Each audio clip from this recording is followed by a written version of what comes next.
Merci pour mes frères et sœurs, pasteur Luc, pasteur Diane, les membres du comité de cette assemblée, les agneaux, les brebis de cette bergerie. Ils sont beaux, ils sont bons, Seigneur. Je suis vraiment béni. Moi et ma famille, merci. Merci, Seigneur.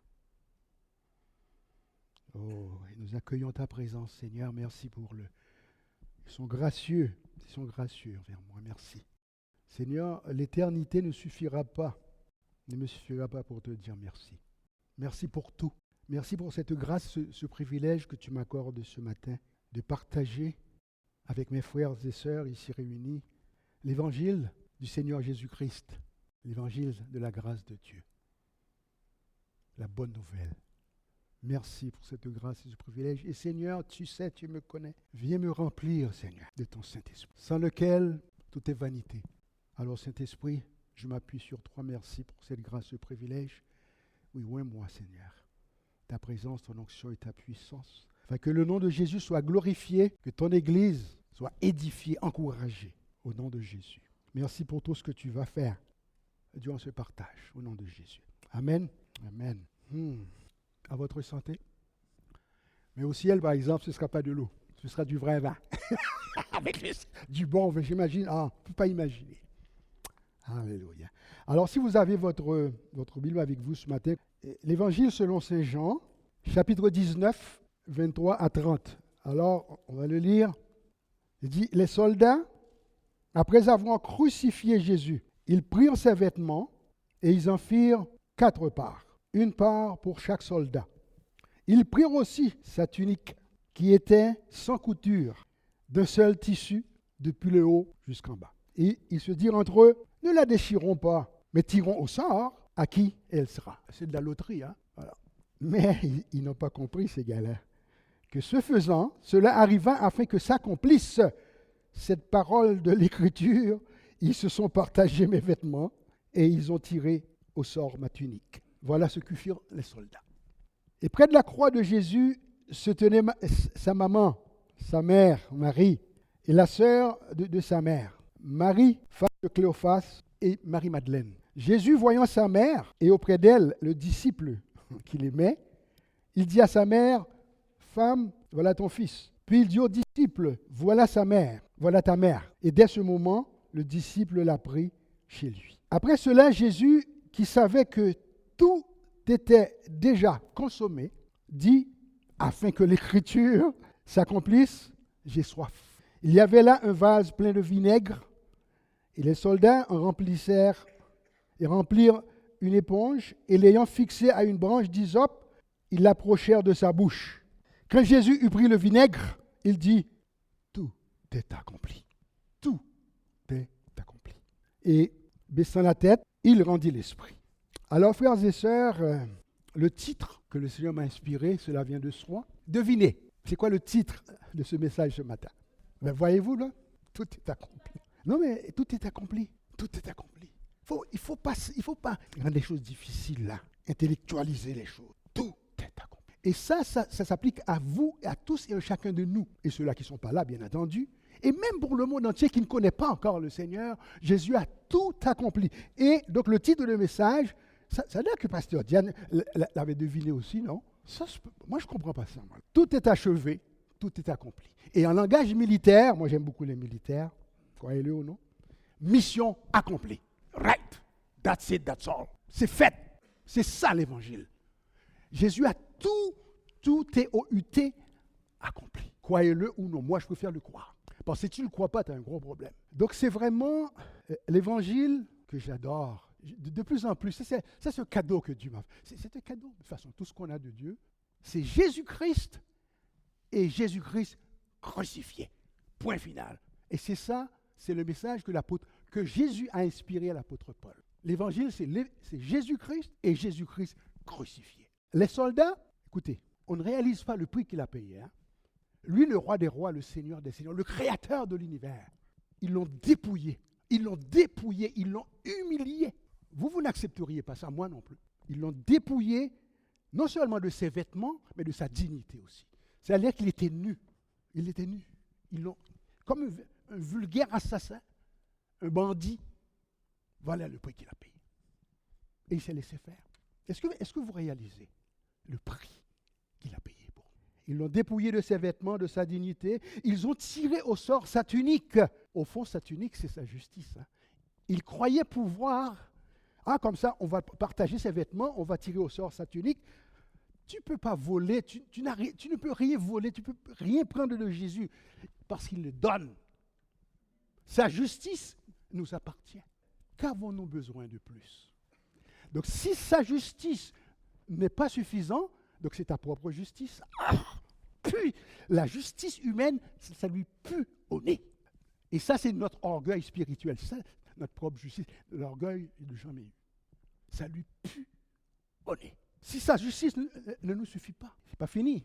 Ils lui ont donné du vinaigre pour étancher sa soif. Imaginez, le gars fait perdu tout son sang, puis le docteur me comprend, là. Quand tu perds tout ton sang, tu as une hémorragie, puis tu as soif. Puis qu'est-ce qu'ils lui ont donné à boire? Du vinaigre. Lui, la source d'eau vive. Imagine quel contraste. Lui, la source d'eau vive, quand il avait soif, il ne pouvait plus, là, ils lui ont donné du vinaigre. Lui qui a changé l'eau en vin aux noces de Cana. Moi, je pense que sur cette terre-là, parlant du bon vin, là, les Français, les Bretons, ils connaissent ça, hein, parce qu'ils connaissent ça, le vin. C'est des producteurs de vin. Quand Jésus a changé l'eau en vin, c'est le plus beau vin qu'un être humain puisse boire sur cette terre, jusqu'à ce qu'on boive le vrai vin. Ensuite, il n'a pas fini. Il a pardonné. Il a pardonné à ses bourreaux et à ses détracteurs. C'est vous et moi, ça, les pécheurs. Ces gars-là nous représentaient, même si on n'existait pas encore. Ils nous représentaient des pécheurs. Ah oui, ah oui. Père, pardonne-leur. Ils ne savent pas ce qu'ils...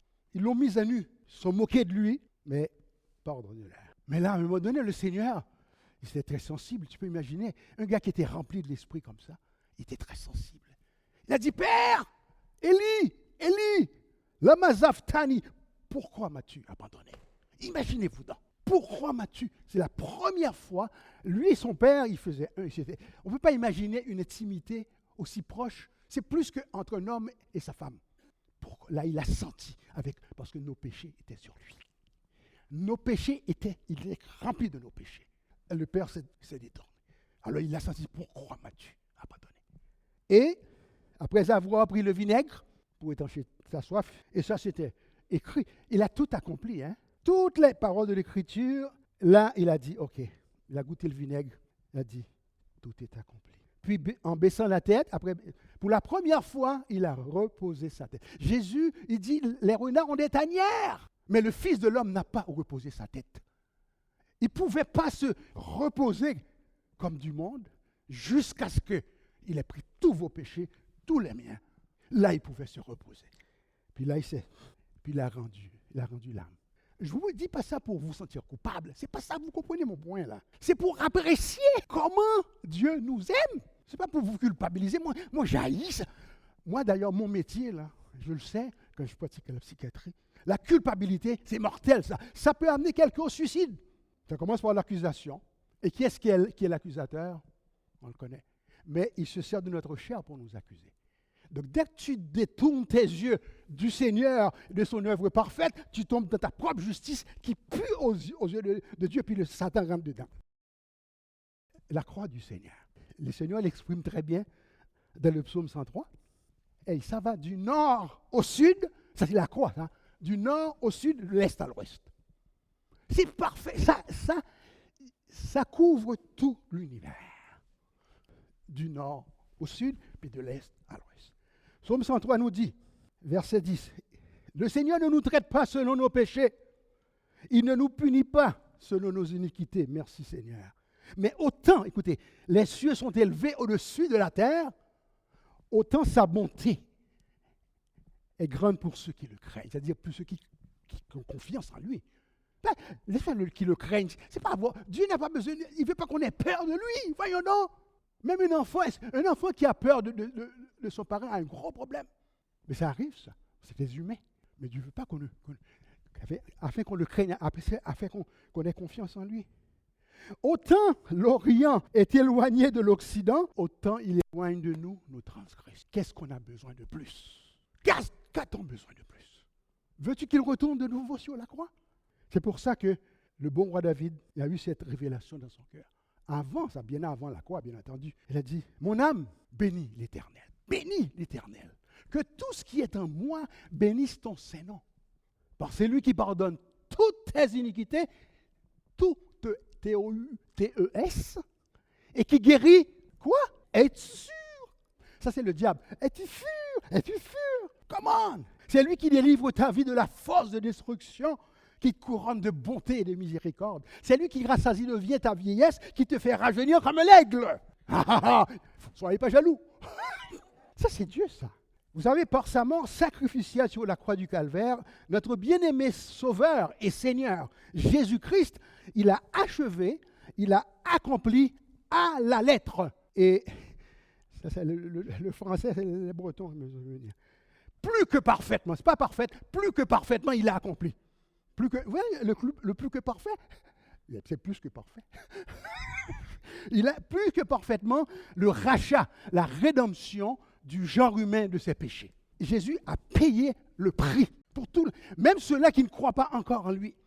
Dans Éphésiens 2, 1 à 10, l'apôtre Paul, c'est lui qui a reçu ça du Seigneur, il a reçu l'évangile du Seigneur lui-même, personnellement, de Jésus-Christ. Il dit, vous, c'est-à-dire vous et moi, vous étiez morts par vos péchés et par vos offenses. Et par vous étiez morts. On était morts, imaginez. Donc les gens qui ne connaissent pas le Seigneur, ils sont morts, ils ne savent même pas. Ils sont morts. Quand tu n'as pas reçu ce cadeau-là, c'est vanité. Tu ne vois absolument rien. Tout ce que tu fais, c'est de la bouillie pour les chats. Il dit selon lesquels, de nos offenses, nos péchés, nous marchions autrefois, selon le train de ce monde, selon le prince de la puissance de l'air, de l'esprit qui agit maintenant, les fils de la rébellion, le diable. Le serpent, ils ne savent pas, c'est le diable qui les dirige, qui est leur père. Imaginez-vous donc. On était comme eux. Étiez-vous comme eux? Moi, je le sais. De l'esprit qui agit maintenant dans les fils de la rébellion. Nous tous aussi, nous étions de leur nombre, et nous vivions autrefois selon les convoitises de notre chair, accomplissant les volontés de la chair et de nos pensées. Et nous étions comme, par nature, des enfants de colère. C'est ça que nous étions. Si tu n'es pas d'accord, mais dis-le à Dieu, tu n'es pas d'accord. Dieu ne se trompe jamais. Quand il fait un diagnostic, il ne se trompe jamais. Mais Dieu, merci Seigneur, qui est riche en miséricorde, à cause du grand amour dont il nous a aimés, nous qui étions morts par nos offenses, nous a rendus vivants avec Christ. Jésus dit, je suis le chemin, la vérité et la vie. Celui qui croit en moi a la vie éternelle. Si tu n'as pas Jésus, tu n'as pas la vie éternelle.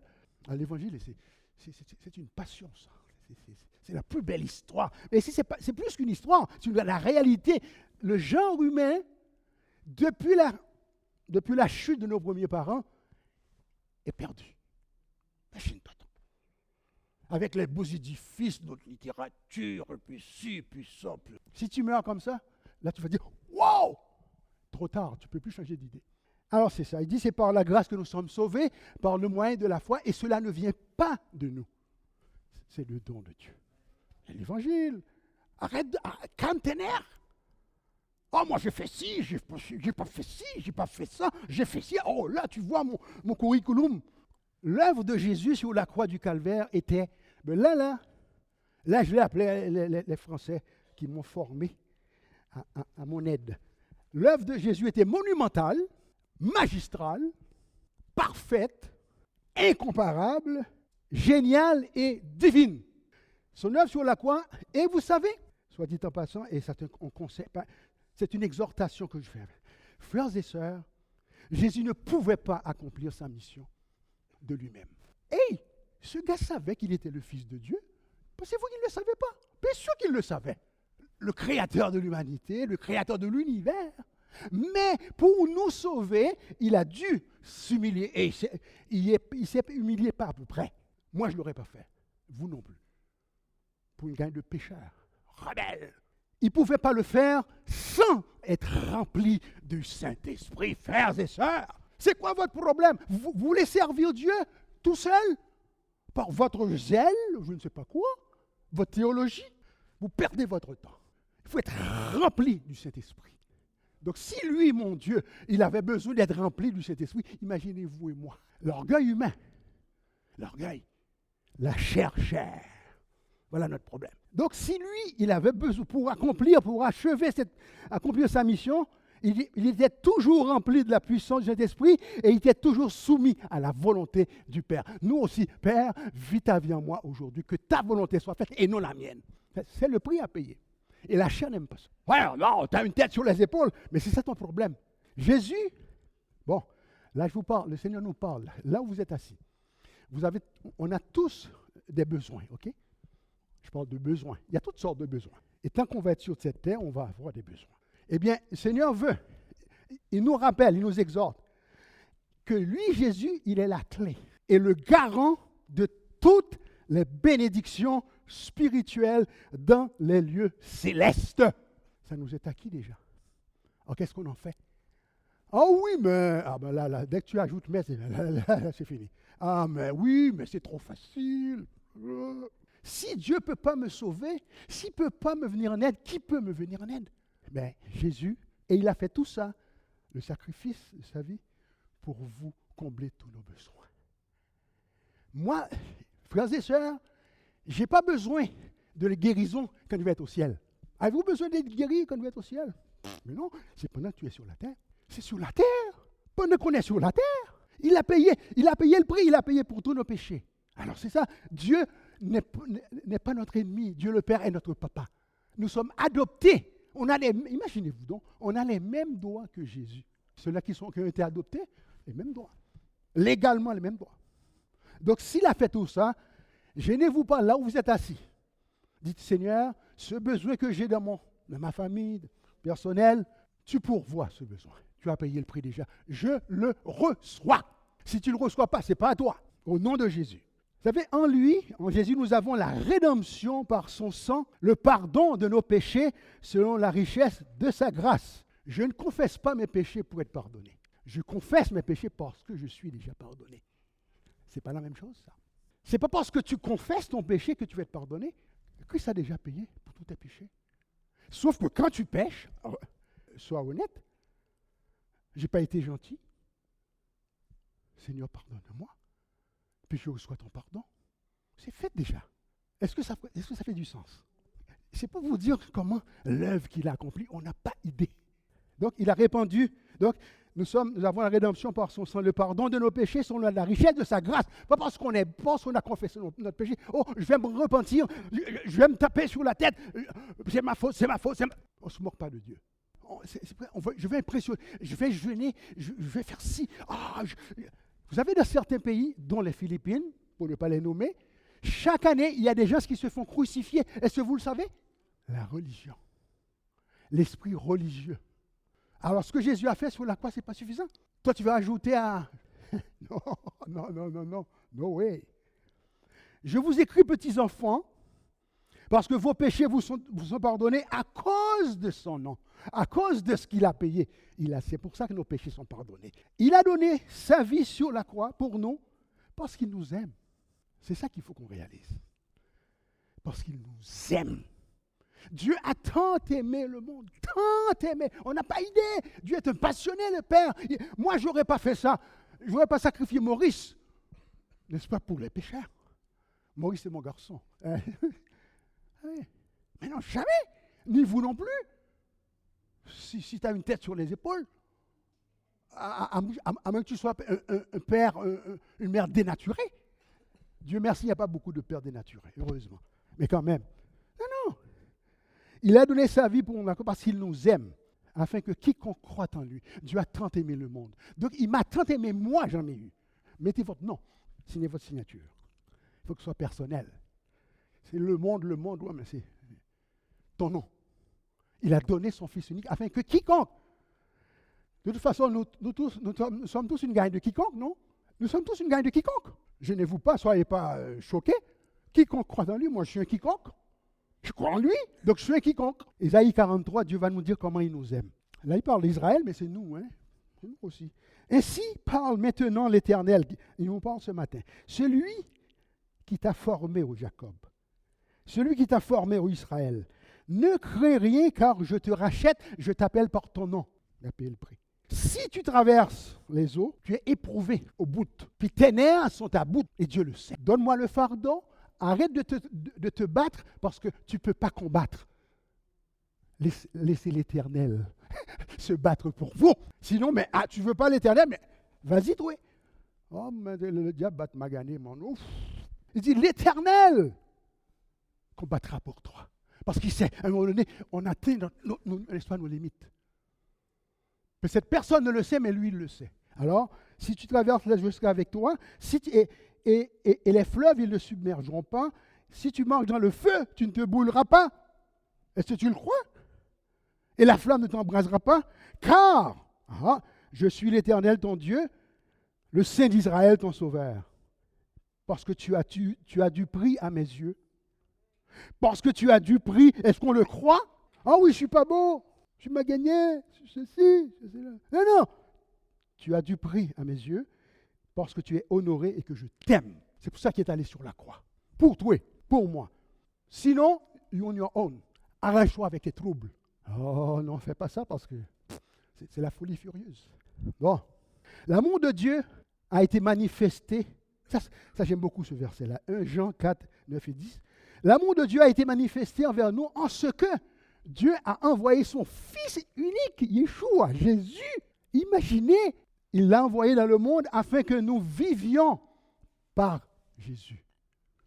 Et cet amour consiste non point en ce que nous avons aimé Dieu, mais en ce que lui, il nous a aimés. C'est son amour, ce n'est pas mon amour pour lui. Mon amour pour lui est très conditionnel, si vous êtes comme moi, les humains. Mais oui, je t'aime. Ouais, mais demande-moi ça pas plus. Mais non, on est humain. Oh Seigneur, je t'aime. Comme Pierre a dit, moi, quand bien même ils viennent t'arrêter, ils me mettent en prison, c'est l'apôtre Pierre. Le Seigneur a dit, Pierre, avant que le coq chante, tu vas me renier. Lui, il comptait sur son zèle, sur son amour. C'est un humain. Mais le Seigneur savait, non, calme tes nerfs, Pierre, calme tes nerfs. Cet amour consiste non point en ce que nous avons aimé Dieu, mais en ce que lui, il nous a aimés. C'est ça qui doit être notre garantie que Dieu veut répondre à tous il comble tous nos besoins. Que ce soit la guérison, peu importe. Mets-lui pas le timing, par exemple. Ça dépend de lui. Et les méthodes qu'il va employer, mais laisse-lui, si Seigneur, tu es comme... Il y en a qui doutent aujourd'hui que si l'enlèvement, j'ai déjà entendu ça, si l'enlèvement avait lieu aujourd'hui, il y a la moitié des chrétiens qui seraient enlevés. Vais-tu faire partie de ceux-là qui vont être enlevés? Imaginez comment Dieu doit se sentir. Après 20-30 ans de vie chrétienne, je ne suis pas sûr. C'est insultant, c'est une abomination. Ça veut dire que ce que Jésus a fait sur la croix, c'était pour la galerie. No wonder, ses seuls ennemis, c'était des gens religieux. Et c'est encore vrai aujourd'hui, si on ne fait pas attention. Cet amour consiste non pas en ce que nous avons aimé Dieu, mais en ce que lui nous a aimés et a envoyé son Fils Jésus comme victime expiatoire pour nos péchés. Mais bien aimés, le genre humain que nous représentons ici n'a rien à ajouter ni à retrancher de l'évangile de Jésus-Christ. On n'a rien, qu'avez-vous à ajouter? Non, on n'a rien à ajouter ni à retrancher non plus. Le sacrifice est complet, parfait, plus que parfait. Ce que lui, il a accompli sur la croix du Calvaire. Donc tout ce qu'on ajoute à l'évangile, ou tout ce qu'on retranche de l'évangile vient du... Ah, lui est smart, lui. Il nous connaît aussi. Tout ce qu'on ajoute vient du malin. Et le malin est un menteur. Et le père du mensonge. Il n'y a rien de vrai dans Satan. Rien. Tout ce qu'il réussit à faire. Et il le fait du trouble dans l'Église, on parle dans les églises, en se servant de notre chair. Oh, moi je suis ceci, moi je suis telle dénomination, moi je suis tout. Là, c'est les divisions, les sectes, les chicanes, les querelles, parce qu'il se sert de notre chair. Notre chair, c'est son allié inconditionnel. C'est une vieille tactique. Vous allez voir ce que le diable a fait. Vous allez le voir. Cette vieille tactique-là, il l'a utilisée dans les lieux célestes, bien avant la création de l'homme. Satan a été créé avant le genre humain. Ah oui, je ne sais pas combien de millions d'années, en tout cas, bref. Je ne suis pas un mathématicien, ce n'est pas important. Cette vieille tactique, il l'a utilisée dans les lieux célestes, bien avant la création de l'humanité, dans le jardin, de sa folie. Il est fou, ce gars-là. on dit le génie du mal, mais le malin, c'est ça qu'elle est. Dans sa folie, dans sa rébellion, dans sa jalousie, parce qu'il est envieux, il est jaloux. Imaginez, il voulait prendre la place de Dieu. On n'a pas besoin d'être psychiatre pour poser ce diagnostic. Sauf que quand nous éloignons de la simplicité de l'évangile, on tombe dans le même piège. Donc il a entraîné, il a manipulé de sa rébellion contre Dieu son créateur, il a manipulé, il a entraîné dans sa corruption, de sa rébellion, le tiers des anges. Il a réussi à convaincre le tiers des anges qui sont devenus aujourd'hui des démons parce qu'ils voulaient prendre la place de Dieu. No wonder, ils ont été expulsés. Toute la gang de rebelles, génie du mal. Alors, mais il n'a pas fini. Écoutez, il n'a pas fini. Il a entraîné le tiers des anges, mais il n'a pas fini. Rempli de rage, de fureur, de colère, de malice, il a utilisé la même tactique, le même piège qu'il a tendu à nos premiers parents, Adam et Ève. Il n'a pas fini. Ça veut dire que, moi j'ai été expulsé, mais les autres là, il va les avoir. Hein? Ah oui, c'est pas drôle, mais c'est ça. Hein? Qu'est-ce qu'il a fait? Il est allé voir Ève. Premièrement, il les a fait douter. La doutance, attention, les points d'interrogation, watch out. Oui, c'est écrit, mais attention. Là, tu viens de tomber dans le piège. Il n'y a pas de mais. Si c'est écrit, il n'y a pas de mais. Voilà le piège qu'il a tendu. Il est allé voir Ève, il a dit, comme ça, il les a fait douter de l'intégrité de Dieu. Ça, c'est grave, ça. Et de sa parole. Dieu a-t-il vraiment dit? Le point d'interrogation. Dieu a-t-il vraiment dit? Comment nous, on accueille les promesses de Dieu? C'est-tu oui et amen ou bien c'est oui? Deuxièmement, il a fait passer Dieu pour un menteur. Comme lui, le menteur. Il voulait faire passer Dieu pour un menteur. En disant à Ève, oh, vous ne mourrez point. Wow, quoi? Dieu, il savait, Dieu leur avait dit, mangez de tout ce que vous voudrez, mais ne touchez pas à l'arbre de la connaissance du bien et du mal, parce que le jour où vous en mangerez, vous mourrez. C'était clair et net. Mais là, il est venu en arrière, vous ne mourrez point. Ensuite, il a instillé en eux, dans leur cœur, le venin de la rébellion. C'est ce qu'il a fait. Et de l'orgueil spirituel. Comment, qu'est-ce qu'il a dit? Il a dit, Dieu sait que le jour où vous en mangerez, vos yeux s'ouvriront et que vous serez comme des dieux. Vois-tu? Le même piège. Lui, il voulait être comme Dieu. Alors, les autres aussi. Vous allez être comme des dieux. L'orgueil spirituel. Ah, mais oui, finalement, pourquoi on ne mangerait pas là? Vois-tu là? L'apôtre Paul nous a déjà averti l'Église. Hein? Je prie que vos pensées ne se corrompent. C'est le piège. Et ne s'éloignent de la simplicité de l'Évangile. Je vous parle aux intellectuels avec Dieu. Là. Tu le crois ou tu ne le crois pas? Le venin de la rébellion et de l'orgueil spirituel. Ouais. Dieu sait que le jour où vous en mangerez, vos yeux s'ouvriront et que vous serez comme des dieux, connaissant le bien et le mal. Et ils sont tombés dans le piège. Les conséquences, ça n'a pas été long. Oui, nous connaissons la suite de l'histoire. Le premier conflit conjugal a éclaté entre Ève et Adam, nos premiers parents. Vous n'avez pas pensé à ça? Ça a éclaté au grand jour. Et ce n'est pas fini. Il y a eu division des familles. Caïn et Abel. Caïn a tué Abel. Pourquoi? Abel était assez clair, simple. Dieu m'a dit, voilà, c'est comme ça. Tu veux me servir, tu vas tuer une brebis. C'est ça que je demande que tu fasses si tu veux. C'est-à-dire que l'autre, Caïn, a dit, non, moi, il faut que je transpire. Moi. Il faut que je vais offrir à Dieu le fruit de mes entrailles, le fruit de mes muscles. Vous voyez la différence? C'est-à-dire que l'autre a dit, non. Le Seigneur a dit, si tu veux me offrir des sacrifices, sacrifie, n'est-ce pas, une brebis? Mais lui, il a dit non. Tu gagneras ton pain à la sueur de ton front. Est-ce que ça fait du sens? Bon, et c'est pas fini. Donc, le premier fratricide, le premier crime familial, c'est que le frère aîné a tué, assassiné par jalousie, parce qu'il est tombé dans le piège, lui. Il voulait servir Dieu parce que lui, c'est trop faire sacrifier une brebis. Ouais, non, c'est trop simple, ça. Moi, je vais travailler fort. Puis il est tombé dans le piège. Et ce n'est pas fini. L'apparition de la première religion mondiale. Vous n'y pensiez pas, hein? À Babylone, la tour de Babel. Les hommes se sont réunis de toutes les races, nations, je ne sais pas. puis on va se mettre ensemble contre Dieu, naturellement. Se vantant d'être sages, comme dirait Dieu, ils sont devenus fous. Un intellectuel, moi je ne suis pas un deux de pique. Moi je suis un... Bon, en tout cas, bref. Ça, c'est les conséquences, les premières conséquences. Frères et sœurs, soyez sûrs et certains que Dieu, qui a commencé en vous cette bonne œuvre, va l'achever pour le jour de Christ. Le croyez-vous? Sinon, c'est vous qui avez... Ah, moi, je ne miserai pas une scène. Si c'est ça que tu décides, moi, je vais... Je suis assez intelligent, je suis assez zélé. Moi, Dieu, c'est comme si Dieu m'a sauvé, mais là, maintenant, c'est à moi de... Aide-toi, l'orgueil spirituel. Ouais. Celui qui a commencé en vous cette bonne œuvre, la continuera jusqu'à son achèvement au jour de la venue de Jésus-Christ. C'est Dieu qui m'a fait la promesse. Moi, ça me donne la paix. Merci Seigneur, parce que je ne suis pas capable. Parce que si c'est moi là, ça fait du sens? C'est Philippiens 1,6. Ensuite, 1 Thessaloniciens 5, 23 et 24, il dit que le Dieu de paix, écoute ça, que le Dieu de paix lui-même vous sanctifie totalement. C'est qui? Le Dieu de paix lui-même. Oui. Et que votre esprit, votre âme et votre corps soient parfaitement gardés pour être irréprochables lors de la venue de notre Seigneur Jésus-Christ. Ça, c'est du cash. Ah, si tu ne le crois pas, mais boudon, tu n'auras pas la paix.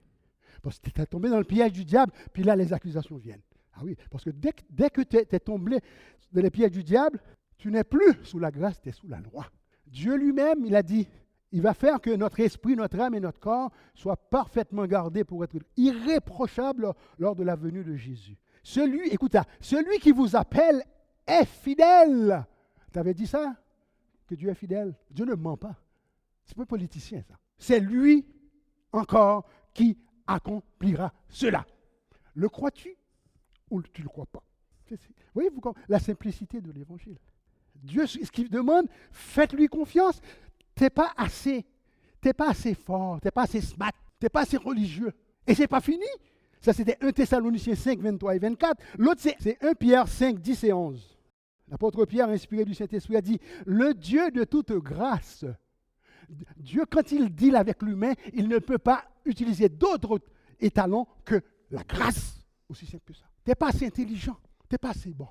Ah, non. Le Dieu de toute grâce, qui vous a appelé en Jésus-Christ à sa gloire éternelle, après que vous aurez souffert. Oui, il y a des épreuves. Ben oui. Un peu de temps, lui, il vous perfectionnera lui-même. Il vous affermira, il vous fortifiera, il vous rendra inébranlable. Qui est-ce qui va le faire? À lui, donc, soit la puissance au siècle des siècles. C'est-tu simple? Sa grâce nous suffit amplement. Parce que si ce n'est pas sa grâce, c'est la loi, là tu es faite à l'os. Parce que si tu pêches par un seul des commandements, tu es coupable de tout ça.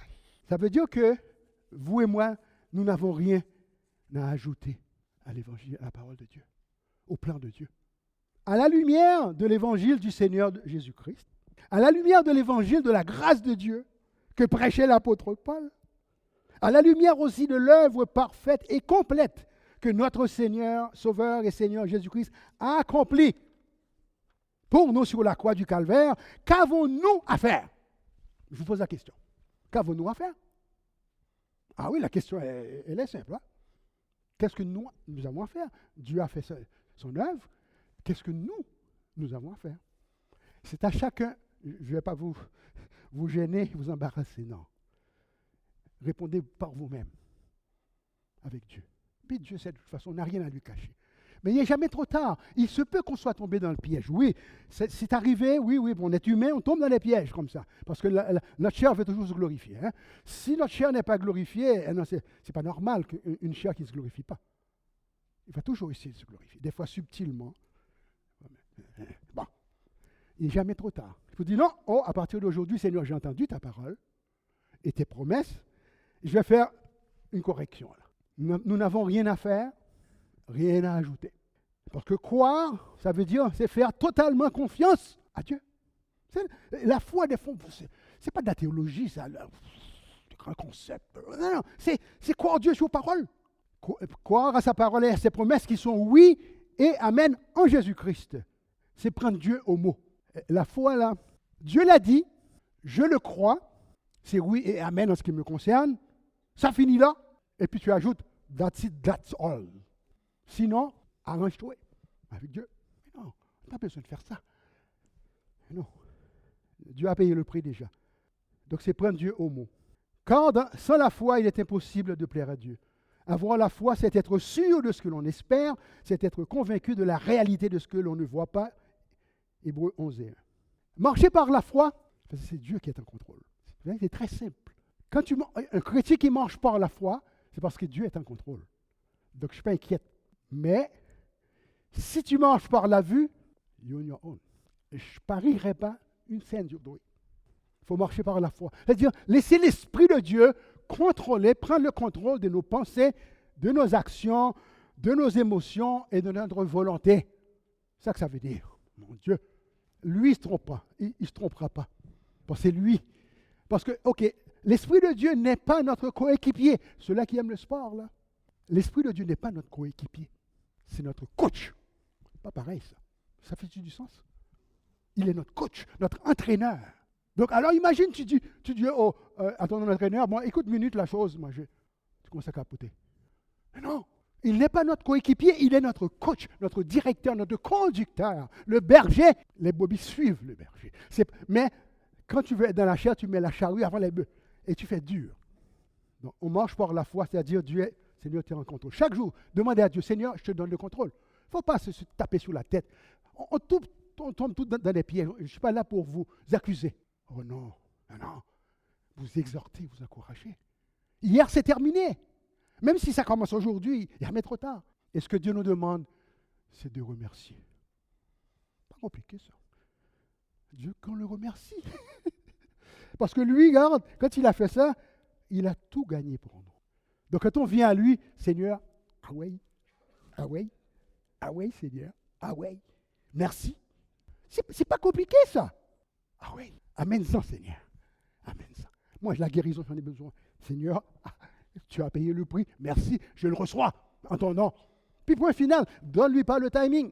C'est lui qui... Mais tu le fais, merci, merci. Dieu qu'on marche tous les jours, tu vois. Rendez grâce à Dieu en tout temps.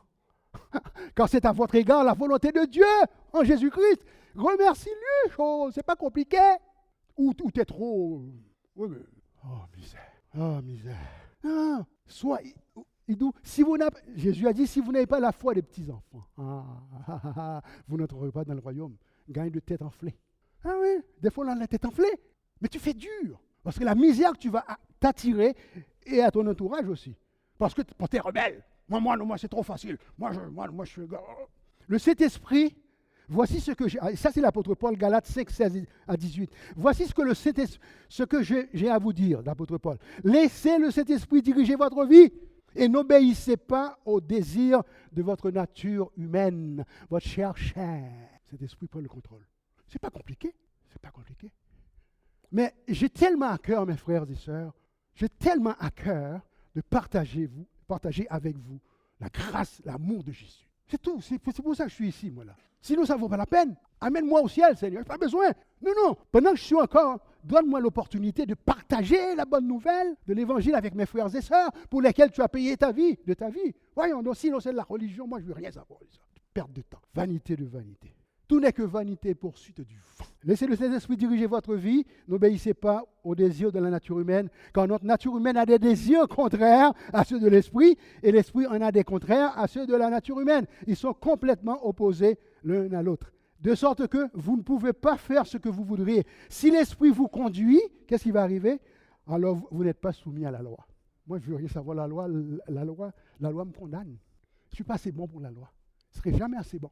Dans vos épreuves, sachez que s'il y a un moment où Dieu est présent dans votre vie, c'est dans vos épreuves. S'il y a un moment, on a partagé ce matin, où Dieu est proche des chrétiens, c'est dans les épreuves, dans la fournaise de l'épreuve. C'est là que ta relation est vraiment intime. Parce que là, tu réalises, Seigneur, si tu ne viens pas à mon aide, je suis fait en l'os avec tous ces lions-là qui veulent me dévorer. Ou la fournaise ardente qui veut me brûler. Alors, non, c'est là qu'il est le plus proche. Mais de toutes nos épreuves, nous sommes plus que vainqueurs. Et pour finir, 2 Corinthiens 1 et 10, l'apôtre Pierre, Corinthiens dit, c'est lui qui nous a délivrés et qui nous délivrera d'une telle mort. Lui de qui nous espérons qu'il nous délivrera encore. Est-ce que vous le croyez? Vous êtes dans une situation, il n'y a aucun humain qui peut vous... Puis de toute façon, ça fait longtemps que tu attends, puis arrête de te battre parce que tu es épuisé. Dis Seigneur, viens te battre pour moi, moi je ne suis pas capable. Ensuite, c'est 2 Timothée 4 et 18, il dit, le Seigneur me délivrera de toute œuvre mauvaise et il me sauvera pour me faire entrer dans son royaume éternel. Le croyez-vous? Y es-tu capable de le faire? C'est pour ça que c'est une bonne nouvelle. Parce que mais encore une fois, notre chair n'aime pas ça, l'évangile, la grâce. Même s'il dit la grâce, mais la chair, la grâce, ne peut pas gérer la grâce. La chair ne peut pas gérer la grâce. Seigneur, viens à mon aide. Ma chair, là, de toute façon, je ne peux pas le contrôler. Prends le contrôle, n'est-ce pas, de mes émotions. Prends le contrôle de ma volonté. Comme l'apôtre Pierre, comme l'apôtre Paul. Et puis vous allez voir la différence. C'est là que vous avez la paix. Là, vous rentrez dans le repos de Dieu. Fini la religion. Fini le... Ah, t'as une tête sur les épaules. Les folies, comme ça. À lui soit la gloire au siècle des siècles. Et dans le psaume 21 et 8, il dit, par la bonté de Dieu, écoute ça, par la bonté du Dieu très haut, je ne chancelle pas. C'est très simple, par la bonté. Donc, notre espoir, notre confiance dans la grâce, la bonté de Dieu. Si c'est ça, tu ne chancelleras pas. Parce que Dieu, c'est lui qui va te protéger. Mais si ce n'est pas la bonté de Dieu, c'est les efforts humains, tu es fait à l'os. Alors que le Seigneur vous bénisse abondamment. Seigneur, je ne sais pas, tu sais comment. C'est toi qui as allumé ce brasier dans mon cœur pour mes frères et sœurs. Et tu n'as pas fini de nous exhorter, de nous encourager. Cet esprit, viens prendre le contrôle. Comme tu m'as inspiré un jour, Seigneur, chaque matin, Seigneur, Père Céleste, au nom de Jésus, prends le contrôle. Vis la vie de Christ en moi par le Saint-Esprit. Voilà, par le Saint-Esprit. Et puis vous allez voir la paix de Dieu, la grâce de Dieu. Merci Seigneur. À lui la gloire au siècle des siècles.